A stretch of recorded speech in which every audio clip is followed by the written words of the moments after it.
Hi, this is Carly. I will be presenting the basic procedures of the drug screen coordinator for drug screen collections and breath alcohol tests. The drug screen coordinator works at Archbold Corporate Care Center and is located at 2705 East Pine Tree Boulevard in Thomasville.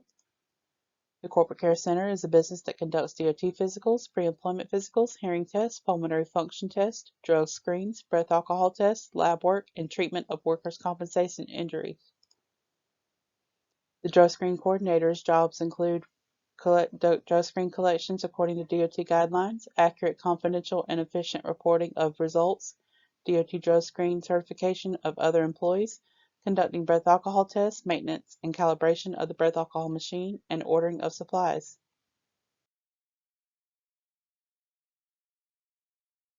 Pictured here are the certificates that the drug screening coordinator needs to complete his or her job. The first certificate certifies the drug screen coordinator for both DOT collections and training of DOT collectors. The second certificate certifies the drug screen coordinator for DOT breath alcohol tests and calibration and maintenance of the breath alcohol machine.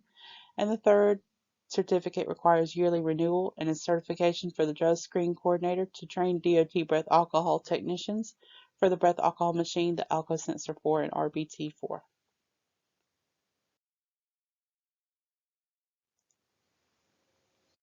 DOT has specific guidelines on how the bathroom should be set up for drug screen collections. In the bathroom, no running water is allowed inside the testing restroom. Any other water source, such as inside the toilet or the toilet tank, must be blued. Corporate Care uses Comet to blue the water. The toilet paper dispenser could be used to hide drug screen adulterating objects, so it needs to be lockable or singular dispense.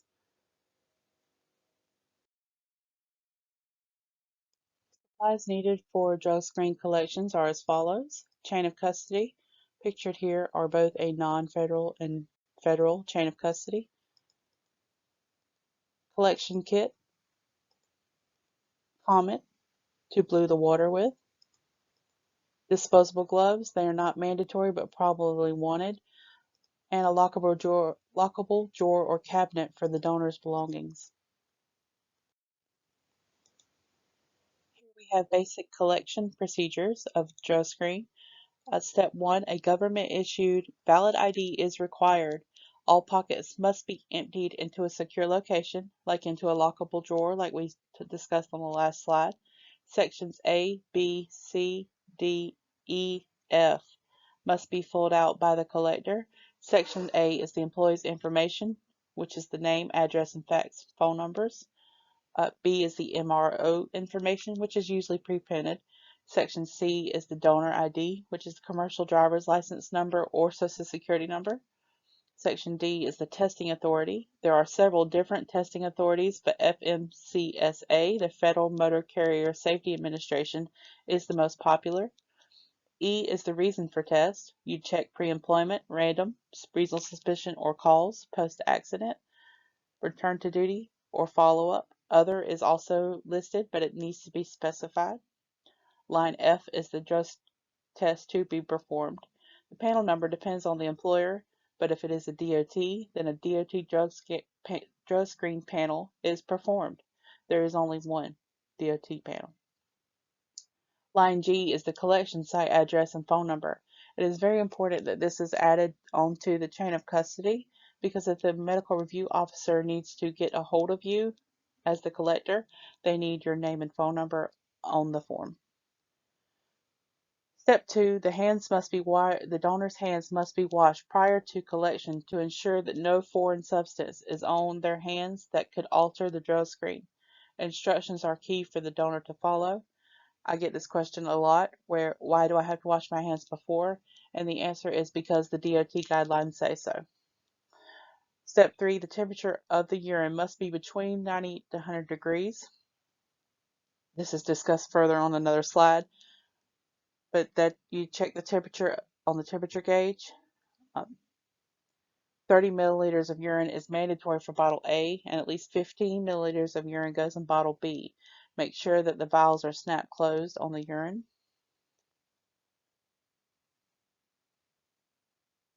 Step 4, the donor may wash his his or her hands at this time, the collector carefully removes the stickers from the bottom of the chain of custody and seals the vials.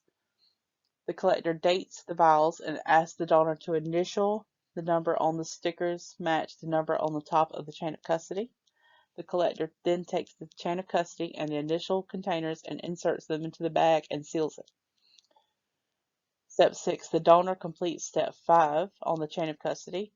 He or she reads the statement, prints and signs their name, put the date of collection, a valid email address and phone numbers, day and evening, and date of birth.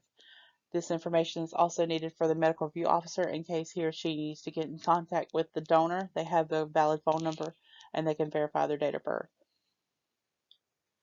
Once Step 5 of the chain of custody is completed, the collector may then distribute the copies. The first copy goes with the specimen to the lab. The second copy is the medical review officer copy. The third copy is the collector's copy to keep. The fourth copy is the employer's copy that gets sent with the donor back to the employer. And the fifth copy is the donor copy that they keep with them.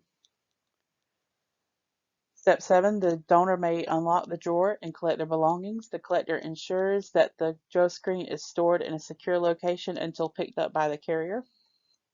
And that's the basic procedures of a DrugScreen.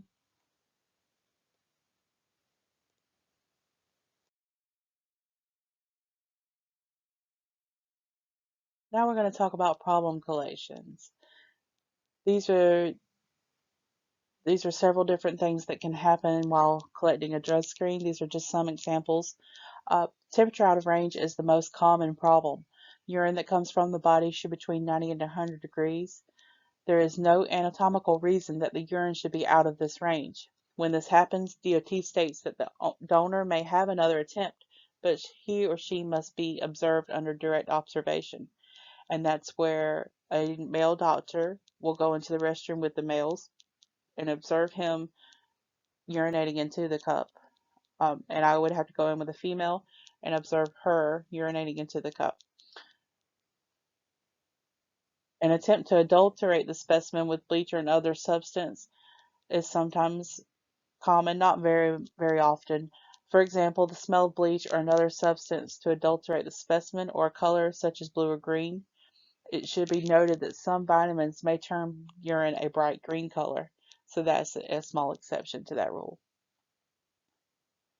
Tamper with specimens. Two examples of possible tamper with specimen is an excessive foam or foreign substance in the urine. While some foam is normal, a specimen presented with excessive foam amounts may be questionable. Donor unwilling to follow the collector's instructions. The donor must follow collector's instructions at all times.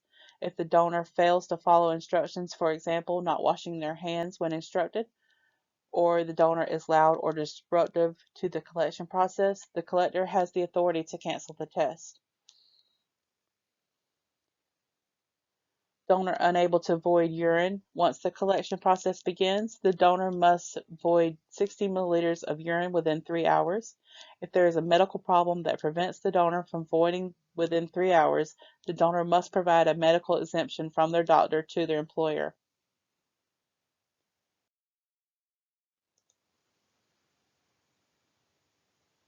I will now talk about the temperature gauge.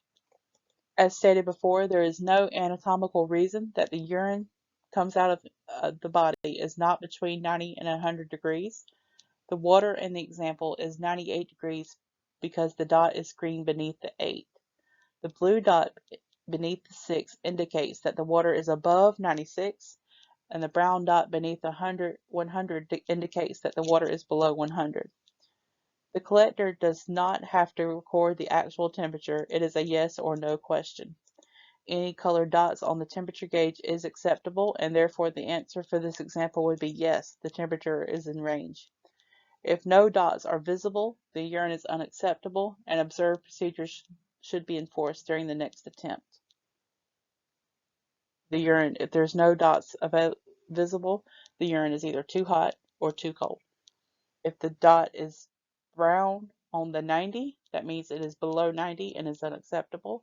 If the dot is blue below the 100 there, beneath the 100, The urine is above 100 and is unacceptable.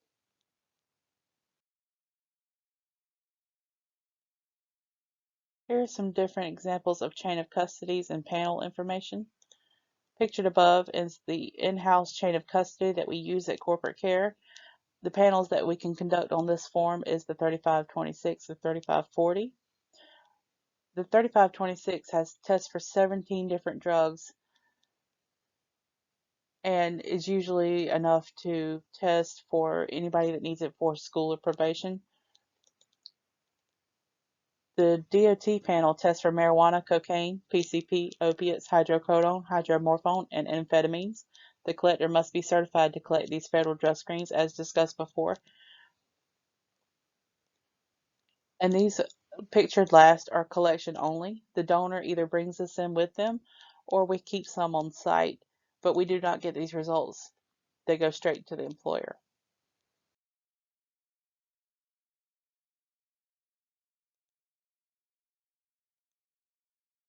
As stated before, the 3526 panel is our most common and it covers most drugs needed for employers and for other reasons such as school or probation. This panel cost is $24. The 3540 is for Archbold Hospital employees and it's significantly more expensive. It's $50. But the public may request this panel if a larger panel is needed. It tests for the same drugs as the 3526 but adds nicotine and a couple other drugs such as fentanyl and meperidine that the 3526 does not have. The federal DOT panel must include an MRO review. They all have to be reviewed. The cost of the drug screen is $47 and the MRO review is $8, making the total cost $55. All of our drug screens are performed at labs that are certified with DOT, and just like the collector and the medical review officer, if the employer requests the information on the lab, they have to be submitted. What is MRO? The MRO stands for Medical Review Officer. The medical review officer must be a doctor that is certified with DOT. And as stated before, just like the collector, if their employer requests the MRO certificate, it must be sent to them as proof of certification. Uh, we have two MROs at our office, Dr. Shane Heron and Dr. Lisa Murphy. The medical review process is to protect the patient's privacy when a result comes back positive. For example, if a drug screen comes back positive for amphetamines, which is fairly common, the MRO assistant would take the result and give it to Dr. Heron or Dr. Murphy. Dr. Heron or Murphy would then call the donor and ask what prescription they have taken and where they've got the prescription filled. After verifying that the prescription is theirs and the drug screen calls the positive result, the doctor would verify the result negative. This prevents the employer from knowing what prescriptions the employee is taking and allows the result to read negative instead of positive. For drugs that do not have a legit explanation, such as marijuana or cocaine, the employer wouldn't receive a positive result. Even with the legalization of marijuana in some states, it is not legal in Georgia, and therefore the result remains positive for drug testing purposes, even if the donor has a medical marijuana card. The employer must set a policy for such situations, and it should not concern corporate care.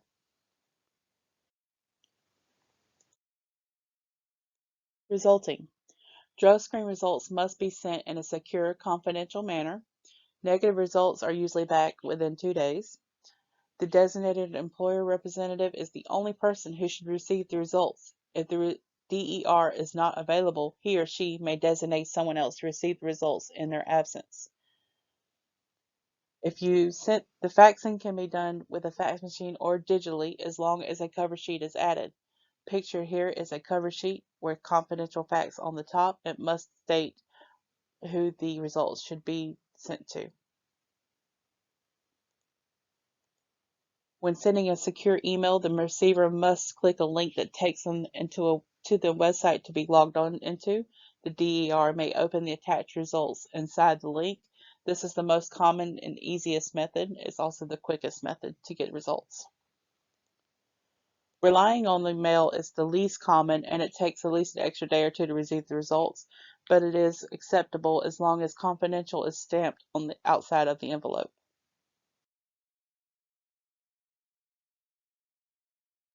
Breath alcohol testing.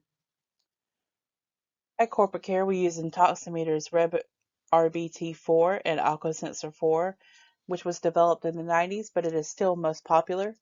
It's also widely used by the police across America. Corporate Care offers both DOT and non-DOT breath alcohol tests. They are the same procedure.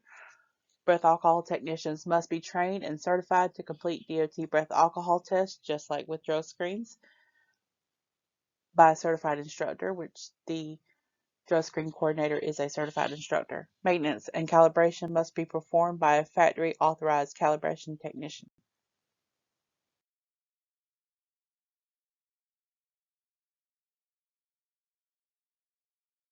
Supplies needed for a breath alcohol test is the course the alcohol testing device. The breath alcohol machine is nestled in a case that's waterproof and drop proof and has a portable battery so that it can travel with the drug screen coordinator if necessary. There are two mouthpieces. The smaller mouthpiece was developed in 2020 during the COVID pandemic. This mouthpiece is not necessary but strongly recommended to help filter out potentially dangerous airborne particles. The mask is also recommended due to the COVID pandemic.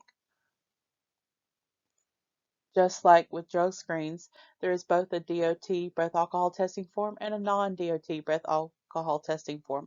Truck drivers and CDL holders will need the DOT form. The tamper-evident tape is what is used to seal the results onto the form, and the scissors are needed to cut the tape and also to cut the 3 copies of the results.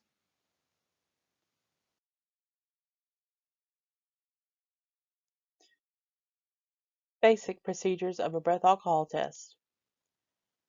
The breath alcohol machine should be calibrated before each use or before each day, which if you use it daily, and after a positive confirmation test. Step 1. Just as with drug screens, a government-issued ID is required. For non-DOT breath alcohol tests, an employer ID with a picture is valid if no government-issued ID is available. Step 1, Section A is the employee name, B is the employee driver's license or social security number, C is the employee name and address, DER name and telephone number, and D is the reason for test. Just like with drug screens, the reasons for tests can be pre-employment, random, reasonable suspicion or cause, post-accident, or other.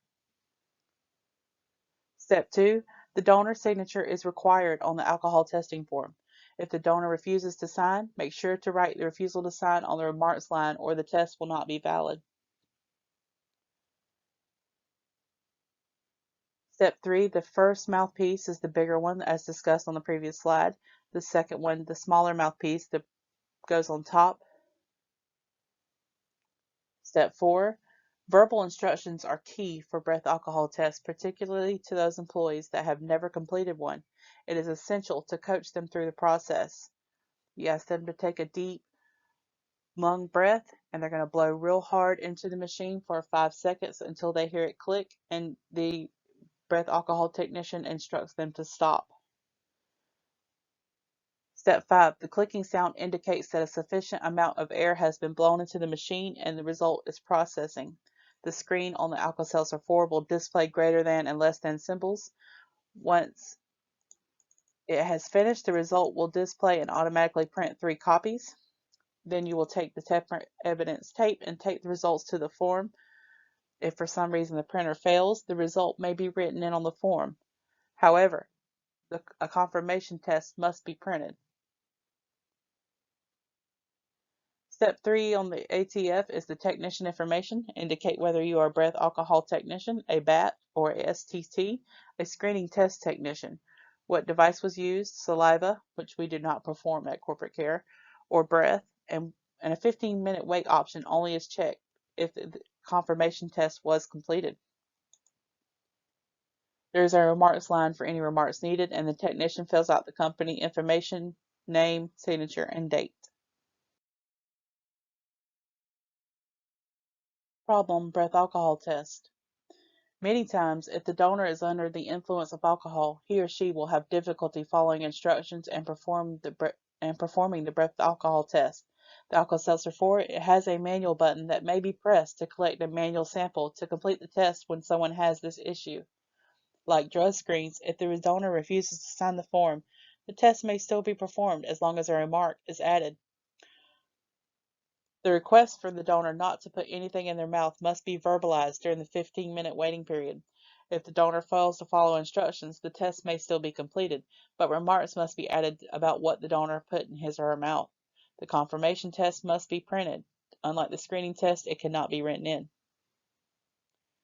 The machine will prompt an accuracy check after a positive confirmation test. This is a good idea because if the donor or employer were to challenge the accuracy of the results, the technician has proof of accuracy. If the donor leaves the building without an escort after blowing a positive test, the technician is permitted to call law enforcement and let them know a person who is above the legal limit of alcohol is operating a vehicle. In conclusion, complete each drug screen and breath alcohol test the same way, using the same procedures each time. Always remember that the collector has control over the drug screen and breath alcohol test.